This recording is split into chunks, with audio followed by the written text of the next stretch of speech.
us tonight. It's a big game. You can be back in the series in 2-1, and it's a little different if you're 3-0 or 2-1. So tonight's a big game, obviously.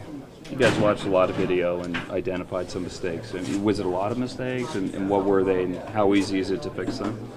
Yeah, I think it's just a matter of playing with a little bit more structure, and I think all the mistakes that we made last game and end up in our net. It's some stuff that we they made the plays, but I think we could have prevent some of the goals, and we just had a quick meeting and everyone's on the same page and guys are ready to go. Is one of the things that you need to correct some of their big guys camping out in front of your net, setting screens? Yeah, well, it's part of the game. We're going to try to do the same thing to their goalies.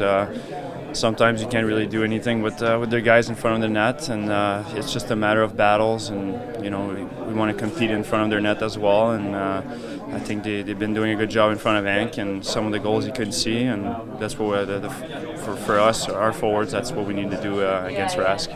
Didn't see as many block shots in Game 2. Quite a drop off from Game 1, from 29 to 12. How come?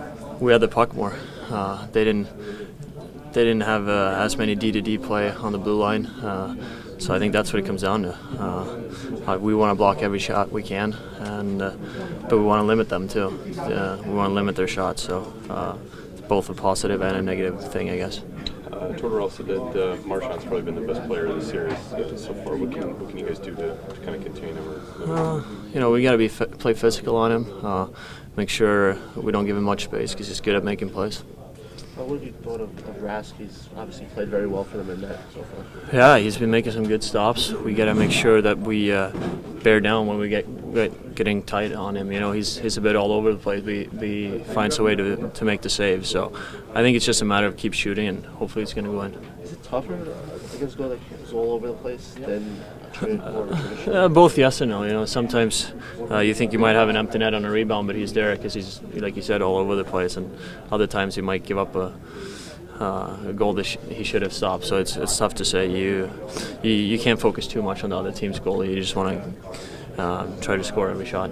What do you have to do to be better tonight to get back in the series? We watched a little tape. We discussed a few of the mistakes that we made, and I think we're happy with not only the effort but some of the things we're doing in Game 2. So just build off that moving forward. What are the mistakes that you guys notice that you have to correct? It's for us. We're gonna keep that in house. Chris, what was it about playing here at home that helped you guys turn the series around last round? And can you duplicate that? Well, I think anytime you play at home, right, you kind of feed off the crowd and you have that extra support. Obviously, you have the last change. You're able to match lines and then get the matchups and combinations you want out there.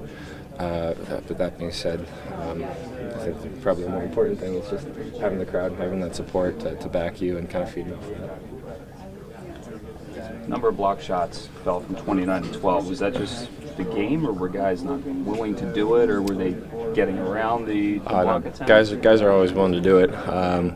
I don't know what you can chalk that up to, but I definitely know guys are willing to do it. So I expect that number to probably be a lot higher tonight.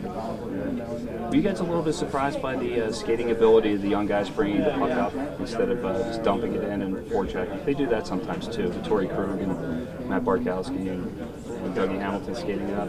Yeah, I think their ability lies in not only being able to break out the puck quickly, but jumping up into the play, right? So it's just being cognizant, being aware of them as they come up the ice, that fourth attacker, and just kind of keeping your head on a swivel.